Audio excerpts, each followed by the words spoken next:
Hello YouTube, this is Lions Den with another news and commentary. I'm doing another update of the Courtney Clenney investigation. Now what you're about to see, ladies and gentlemen, is the prosecutor and Miami PD had a press conference. They're doing a timeline of what happened between Courtney Clenney and Christian Obumseli. Now what you're about to see is what really happened, and this is really sketchy because instead of calling 911, she called 911 later on, but during the time of the incident she didn't call 911. Instead she called her mother twice. But you're about to see it, so let's go ahead and play the press conference, and then I'm going to continue the rest of my commentary. Their relationship on Friday, April 1st, 2022, after her mother left to go home to Texas. At that time, Christian moved back into the apartment. Arguments began almost immediately, with police responding to the apartment. Police reported that Clenney appeared intoxicated when she was contacted on the evening of April 1st, 2022. This was 2 days before the homicide. On Sunday, April 3rd, 2022, the day of Christian's death, events started peacefully, with the couple filming themselves with their dogs in the apartment. A key fob for the records showed that Christian left the apartment at 1:15 p.m. and returned about 3 hours later at 4:32 p.m. with sandwiches that he had bought for both of them. So what we've done here now, if you look at the screens, you'll see there a timeline. While you look at it, I'm going to try to go through it because the timing is very important to understand in this case. Okay, let me stop right there. Before you're about to see the timeline, notice the yellow highlight right there. When you see 4:33, that's when Christian walked back into the apartment. Now pay close attention of that, because this is very important in this investigation, right? Because 4:33 is the time that Christian went back to the apartment. Now you heard what the prosecutor said, that Christian left the apartment and tried to get sandwiches, trying to get food from him and the suspect. Now, like I said, watch the 4:33 mark because this is extremely important. So let's continue. So at 4:01, Clenney called Christian. Then she goes live on Instagram. And then at 4:33 p.m., she called him again, shortly after posting the video. At 4:33 p.m., Christian walks into the apartment. 10 minutes later, at 4:43 p.m., Clenney called her mother. That call lasted till about 4:49 p.m., just over 6 minutes. At 4:49, Clenney made a second call, almost immediately, to her mother. They spoke until 4:56 p.m., a little over 7 minutes. I think at 4:57 p.m., Clenney calls 911. At 4:57, police officers exit the elevator at the unit. So between 4:33 p.m. when Christian walks back in the apartment, and 4:47 p.m. when of course Courtney called her mother. Now between those times is the time that Christian either already got stabbed or he's already dead.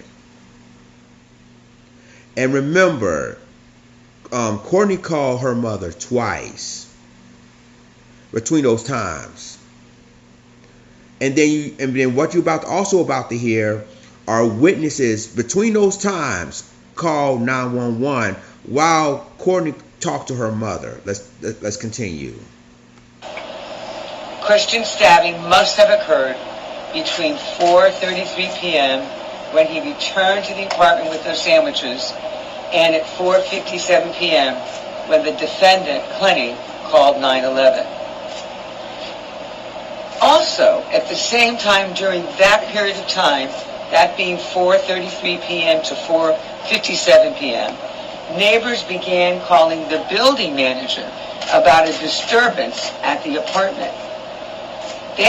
Security called 911 at 4:46, notifying them of the disturbance. 11 minutes later, at 4:57, Defendant Clenney called 911 to tell the police that Christian was suffering from a stab wound and needed help. On that 911 call, Christian can be heard in the background repeatedly saying that he was dying and he was losing feeling in his arm. Defendant Clenney is also heard saying, "I'm so sorry, baby." Okay, I'm gonna stop again. So between 4:33 p.m. when Christian walked into the apartment and 4:56 p.m., that's when the incident happened. Now, if Courtney stabbed Christian between those times, why should have called 911 then instead of calling her mother? That doesn't make sense. Well, if a person's been stabbed, automatically they should have called 911 right away. And basically his life could have been saved, or anything could have happened. But you waited until he's literally dying. And then when she called 911 at 4:57 p.m., remember, Courtney called her mother twice during that altercation. So if the altercation happened, and then you see him dying, with the stab injuries, automatically you should have called 911. But she didn't do that. Instead, she called her mother. Let's continue. In her telephone statement to the police on the date of the incident, Clenney's mother stated she heard her daughter yelling at Christian. Remember, she's on the phone with her, telling him to leave the apartment. And she heard Defendant Clenney saying that Christian was lying. Later, in her what we call post-Miranda recorded statement to the police, Defendant Clenney admitted to having caused Christian's injury. Also provided several inconsistent accounts about the incident itself. After an argument, Defendant Clenney claims and says that Christian shoved her against the wall by the neck, and although he did not actually choke her, then she says he threw her to the ground but allowed her to get up. And it was at that point that Defendant Clenney went to a kitchen area and got a knife. As Christian sort of approached her, she threw the knife at him from a distance that she's estimated to be about 10 feet. The police observed no visible injuries, which would have corroborated her account, and she had no injuries. Okay, that's the end of the video, ladies and gentlemen. So here's the reenactment of what happened that day. Christian went back to the apartment at 4:33 p.m. And then between 4:33 p.m. to 4:57 p.m., there's been an altercation.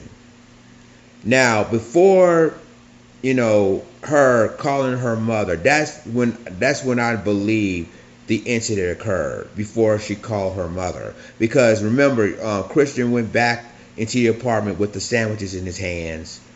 Words were exchanged. And then all of a sudden, I guess that there's a fight between the two. Obviously, that's when she stabbed him. Now, keep in mind, we heard what the prosecutor said, that she threw one of Nine's 10 feet away. But then when he came to the kitchen, that's when she used another knife and stabbed him. Obviously, he was on the floor trying to fight for his life. That's when she called her mother. And remember, she called her mother twice. She didn't call 911 right away. She should have, but she didn't. And you heard what the prosecutor said as well, that she herself didn't receive no injuries from allegedly she said she was attacked by Christian. No injuries at all. No bruises in her neck, no bruises in her arms, legs, nothing.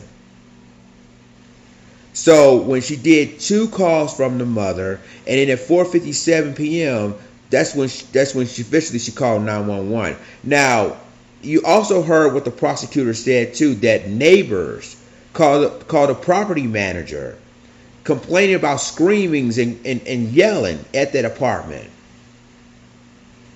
But see, ladies and gentlemen, the timeline is, I told y'all, is very important because it shows you what happened between 4:33 p.m. and 4:57 p.m. that day. And obviously, when he got back to the apartment with the sandwiches in his hands, the argument happened.